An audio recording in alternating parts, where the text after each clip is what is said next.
Imagine que tout le monde danse sur le son qui t'accuse d'être un pédo. Et imagine que c'est à cause d'un rappeur avec qui t'es en guerre depuis une décennie. Car ouais, Drake déteste Kendrick, tout comme Kendrick déteste Drake. Les deux veulent la place de numéro 1 et sont prêts à tout pour ça. Accusation, discrédit, pédo. Voilà à quoi ressemble le clash de l'année. Drake, qu'on l'aime ou pas, c'est le seul mec à être resté au sommet pendant plus de 10 ans. Mais aujourd'hui, la situation a changé. Drake doit maintenant défendre sa couronne dans ce qui est l'un des plus grands clashs de l'histoire du rap. Et tout ça, on le doit à un seul personnage. Il n'est pas rappeur, mais producteur. Et c'est celui à qui on peut largement attribuer le titre de deuxième plus gros hater de cette histoire. Je veux parler de Metro Boomin. Mais Drake, qu'est-ce que t'as fait pour énerver un producteur qui va décider de ramener tous les plus gros haters par surprise sur son album? Alors pour ça, faut revenir un peu en arrière, en 2019, avec la sortie de What a Time to Be Alive. Vous savez, le projet de Future, Drake et Metro Boomin. What's that?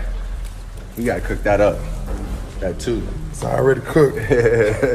Il a beau avoir été annoncé et teasé plein de fois, on ne l'a jamais vu ni entendu. Et ce serait à cause de Drake. Apparemment, il aurait préféré le jeter pour bosser sur un autre projet commun, celui avec 21 Savage Her Loss. Et évidemment, ça aurait fait chier Metro et Future, mais pas de là à déclencher une guerre entre eux. Pour ça, va falloir attendre la sortie de l'album du producteur. What happened with the trance record? Because Drake, obviously his verse leaked. He heard that one and really wanted to get on it, but like I was letting him know that it was really just done for real, and I was really just set on how it was. I was like, bro, I ain't even trying to sell you no dream. Like. C'est au tour de Drake de se faire jeter du morceau, sauf que lui va décider de se venger, vu que son couplet va bizarrement leaker de nulle part. Et les fans vont kiffer. Même trop, je crois. Ouais. Ah ouais. Imagine tu sors ton album sur lequel t'as tant travaillé et que tout le monde parle juste du couplet que t'as supprimé. Évidemment ça l'a fait chier et c'est pour ça qu'il a dû répondre à cette question. Mais vous comprendrez d'ici la fin de la vidéo pourquoi Drake a fait ça, parce que vous aurez découvert qui est vraiment ce mec. Encore une fois, Her Loss est récompensé en tant que meilleur album rap de l'année comparé à Heroes and Villains. Encore une fois, c'est le Canadien qui va récolter toute l'attention et le mérite. Et là, c'est la goutte de trop pour Metro, surtout après avoir vu ça. To the rest of you, the non-believers, the underachievers, the tweet and deleters. You guys make me sick to my stomachs, fam. Honestly, if you guys want to look in my eyes, you guys want to do something? You guys, that's what I thought. 22 mars 2024. Metro lance officiellement la guerre contre Drake, mais pas tout seul. Il va être accompagné de Future, The Weeknd, A$AP Rocky et la surprise du chef, Kendrick Lamar. Mais dans tous les noms que je viens de citer, il y en a un qui sonne faux. C'est celui de Future. Et c'est celui qui fait le plus mal à Drake.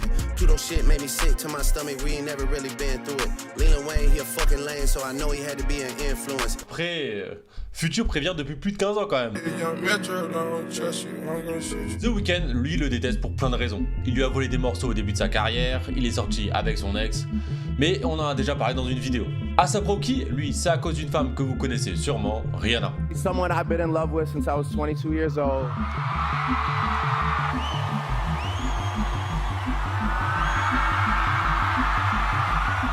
Rocky a pourtant toujours reconnu que s'il avait percé, c'était en partie grâce à Drake. The person that put on for me when I ain't have nobody was Drake. Il s'était battu pour l'emmener en tournée avec lui à ses débuts. I can put on here that the label wants me to put on here, but I fight for this one reason, man. Like I fight to promote what I love. You know what I'm saying? I fight to promote the music that I truly love. So. Sauf que quand Drake, qui s'était fait recaler, a appris que Rocky avait géré la femme de sa vie et que en plus il lui avait fait 2 gosses, c'était trop pour son petit cœur de Canadien.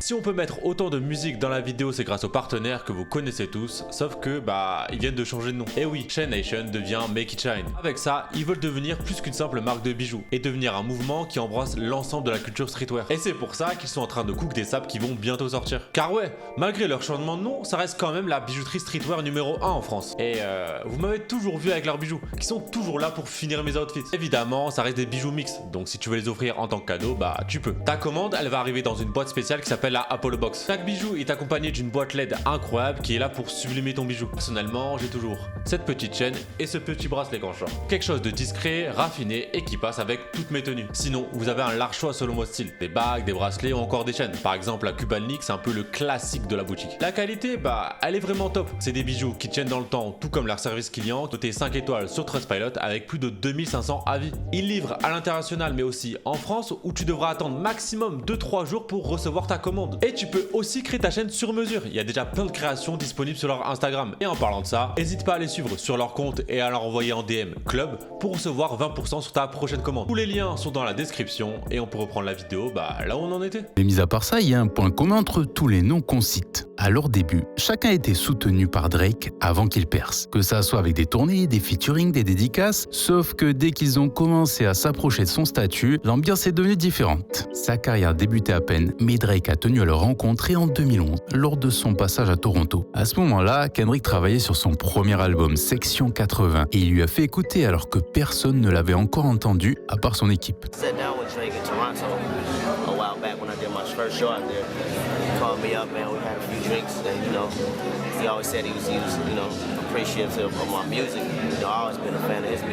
Mais dès le départ, il y a quelque chose qui n'allait pas entre les deux. Ils étaient trop différents. Drake a rencontré des difficultés dans sa vie, mais il n'a pas grandi dans le même environnement que Kendrick. Et ce simple détail va leur donner une vision différente du monde, que ce soit par rapport à l'argent, Idea of growth and business mindset too. 25 million at the time seemed crazy to me. Money really don't make me. I'm learning that now. That's not really my peace of mind, having money. au succès. I didn't know you were suffering from depression. The industry caused that? Not the industry, just the change. You're around so many different faces that you don't quite understand. You care so much about success. Have you figured that out? I'm just addicted to it. Ou encore à la culture. This is culture. This is not something you just play with. Get some few dollars and get out. People live their lives to this music. À ses débuts, Kendrick a été validé par des légendes du rap, alors que Drake, lui, il a été critiqué pour son côté popstar. Et rien que pour ça, il y aura toujours une certaine fracture entre les deux rappeurs, mais pour l'instant, l'heure est à la collaboration.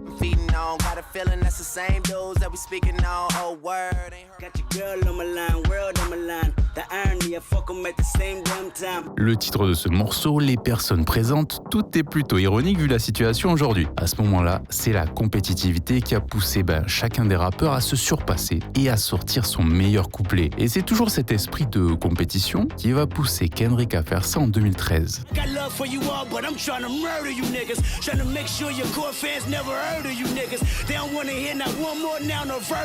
le monde cité dans le morceau va bien encaisser cette attaque et voir ça comme un challenge, que ça soit Rocky, K-Dot and them niggas, that's fam, yo. I think hip-hop need this shit, man. Big Sean, I knew what it was for hip-hop culture. I knew how important it was. ou encore Meek Mill. Yeah, but he wasn't coming at him in a disrespectful way. He coming at him in a competitive way. Tout le monde, sauf une personne, Drake. I don't know, it just wasn't real to me. It's like, I saw him after that, and it was just like, love. So it's like, was that real or was that just like for the people? C'est à partir de ce moment-là qu'il va endosser sa réputation de rappeur soft. Celui à qui on ne peut rien dire au risque de le vexer, ce qui n'est pas forcément bon dans ce domaine. Mais il va quand même réagir à sa façon, mais il réagit. That verse was a moment to talk about. Are you listening to it now at this point in time? Okay. And then, but it was real cool for like, a couple weeks. But like, if I asked you, for example, like, how does that verse start? Merci de parler de cette réaction, Max, parce que c'est à ce moment précis que le clash entre les deux va commencer. Et il va durer pendant plus d'une décennie, mais de manière indirecte, à travers des sneak diss. C'est en gros une manière de clasher quelqu'un sans dire son nom, en faisant des références que seule la personne que tu attaques va comprendre. D'ailleurs, c'est un truc dans lequel Drake est très très très fort. Lines here and there that I feel like, he's really good at that. Like, he's great at that. Yeah. Broader line that him and Hov under the radar. And he's one of the best with the stuff. Pourtant, malgré tout ça, le Canadien va essayer de mettre fin au clash pendant plusieurs années sans jamais vraiment réussir. Kendrick, lui, était motivé par cet esprit de compétition. Il voulait prouver qu'il était le meilleur. Et donc, c'est quoi le meilleur moyen pour le prouver? L'attaque frontale.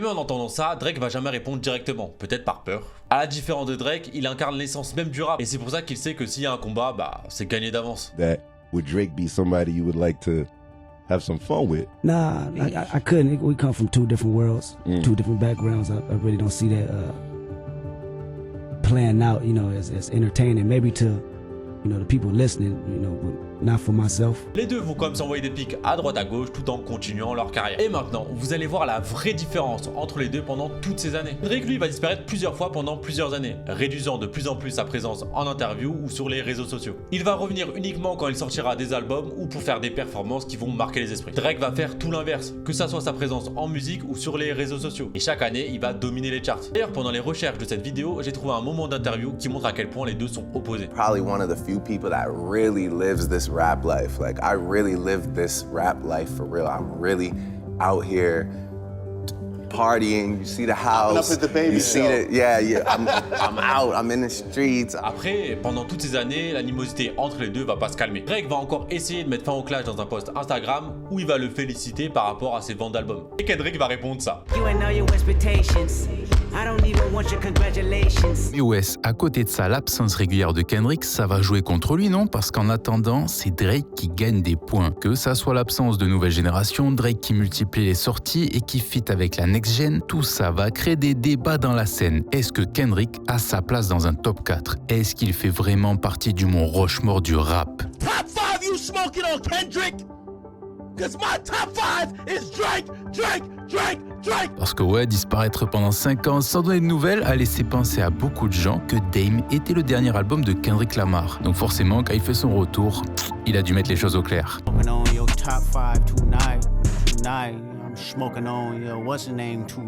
Mais même ça n'a pas suffi à faire réagir Drake qui se considérait comme être le seul au sommet. Le clash va devenir public, non pas parce qu'ils l'ont décidé, mais à cause de la punchline d'un seul autre rappeur, J. Cole.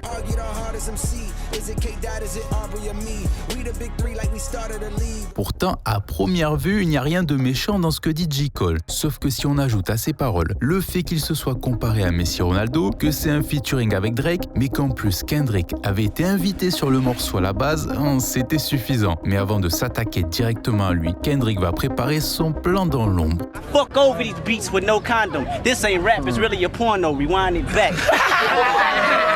Ce que vous venez de voir, c'est Kendrick qui fait des battles dans les rues en 2005. Et là, vous vous demandez pourquoi je vous montre ça. C'est juste pour vous montrer que Kendrick maîtrise cet art. Il l'a assez étudié et exercé pour se permettre d'attaquer des rappeurs lors de ses débuts dans la musique. Et c'est quand il a fallu revendiquer le trône pour lui tout seul qu'il a prouvé au monde entier tout ça. Motherfuck the big three. Nigga, it's just big me. Nigga, bum. Dans un simple couplet, il va affirmer en toute confiance sa supériorité à Drake tout en l'attaquant sur un sujet important, son ego. À force de battre de nombreux records et d'être au sommet pendant plusieurs années, c'est normal que l'ego du Canadien n'a fait que grandir, mais c'est aussi ce qui va le mener à sa perte dans ce clash. Et un autre dont Wes vous parlera un peu plus tard. À la sortie du clash de Kendrick, la scène rap va devenir un vrai bordel. Drake se retrouve à affronter seul Rocky, Future, The Weeknd et Kendrick, jusqu'à que son collègue J. Cole sorte un EP surprise pour lui venir en aide. À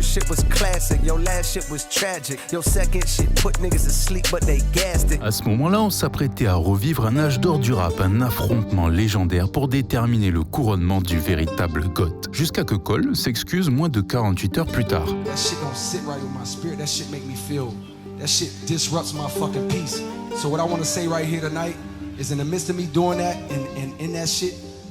Trying to find a little angle and downplay this nigga's fucking catalog and his greatness. I want to say right now tonight, how many people think Kendrick Lamar is one of the greatest motherfuckers to ever touch a fucking microphone?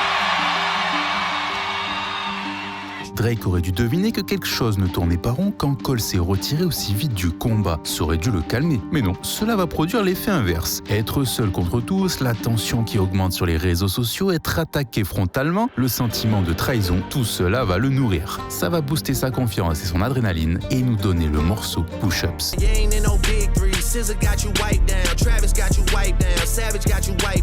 Que ça soit la cover qui se moque de la taille de ses pieds, le temps employé dans le morceau, tout montre qu'il se sent en pleine forme. Il peut enfin se lâcher après avoir joué le gentil garçon pendant toutes ces années. Rocky, Future, Kendrick, The Weeknd, Rick Ross et même Metro Boomin.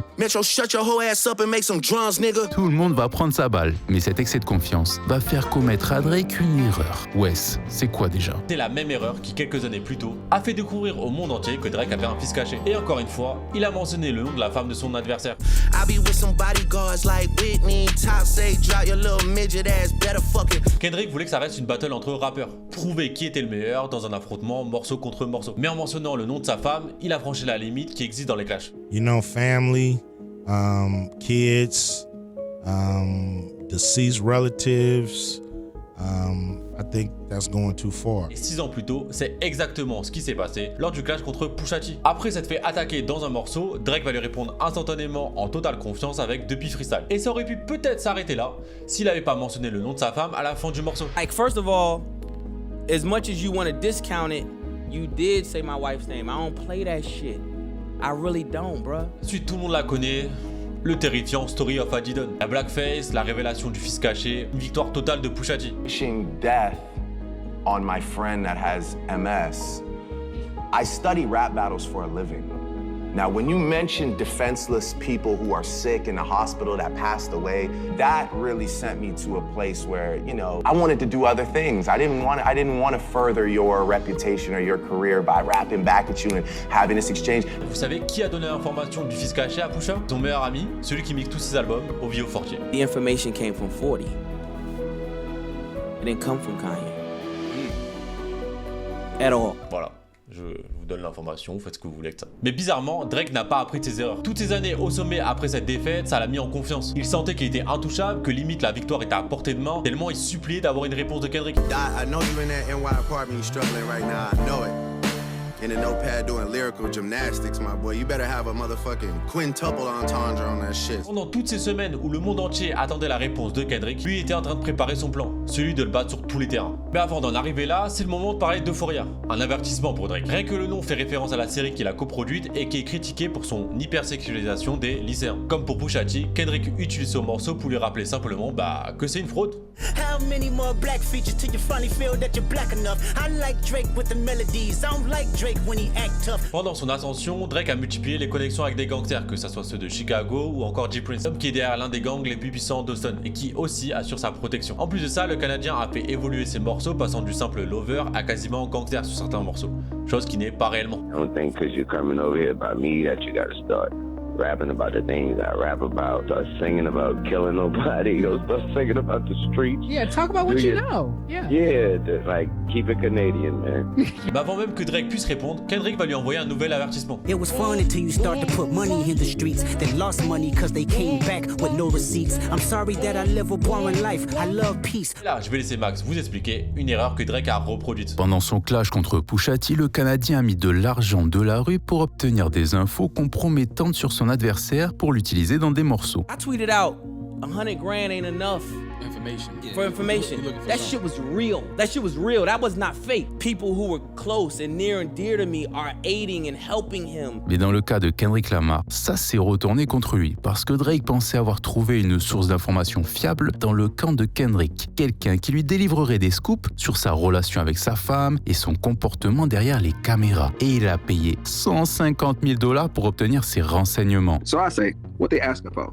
They say they want to know something about Kendrick. What do you know about that? What did you know about Whitney and all that shit? Family Ties came out, and we laughed. And I said, that nigga's stupid.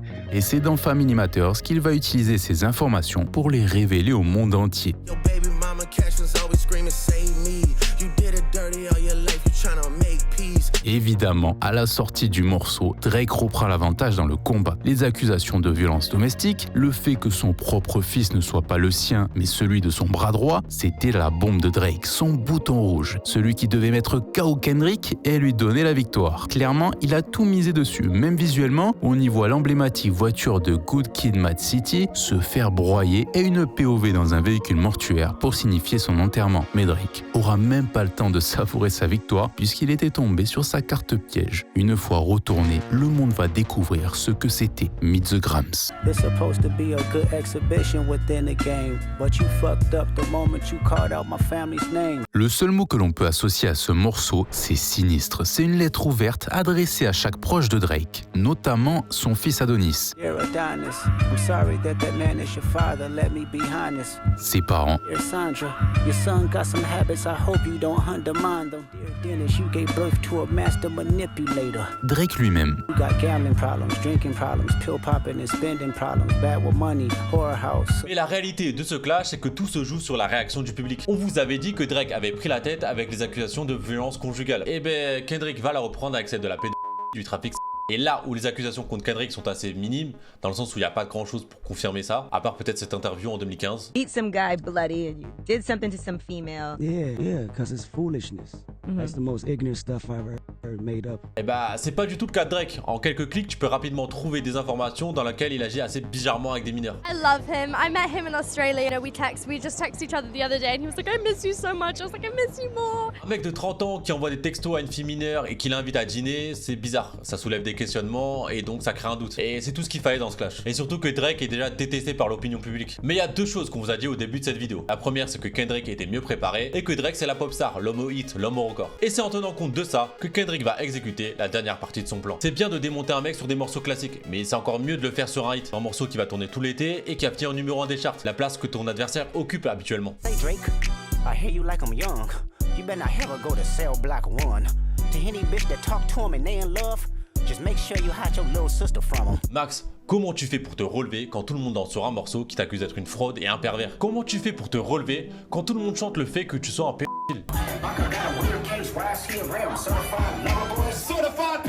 Pourtant, Drake a répondu, que ça soit sur les réseaux ou en musique, pour se défendre de ces accusations.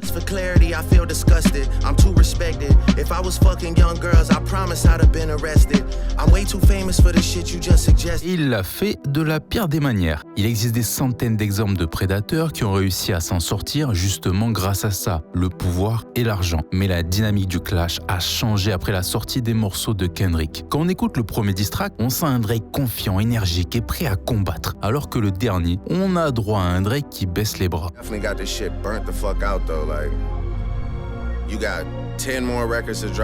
Les commentaires vont être à l'image de ce clash, une zone de guerre. Et les femmes en sont les premières victimes, vu que c'est autour d'elles et d'accusations horribles que l'opinion publique fait son choix. Et c'est un des problèmes du clash entre rappeurs. Une fois que la limite est franchie, il n'y a plus de retour en arrière possible. L'histoire nous a prouvé que la plupart de ces bifs se terminent souvent de manière tragique, en espérant que ce ne soit pas le cas cette fois-ci. Ce clash était un moment d'histoire à vivre et remporté par Kendrick Lamar, malgré la bonne défense de Drake. Le plan de Kendrick a fonctionné, il l'a battu sur son propre terrain.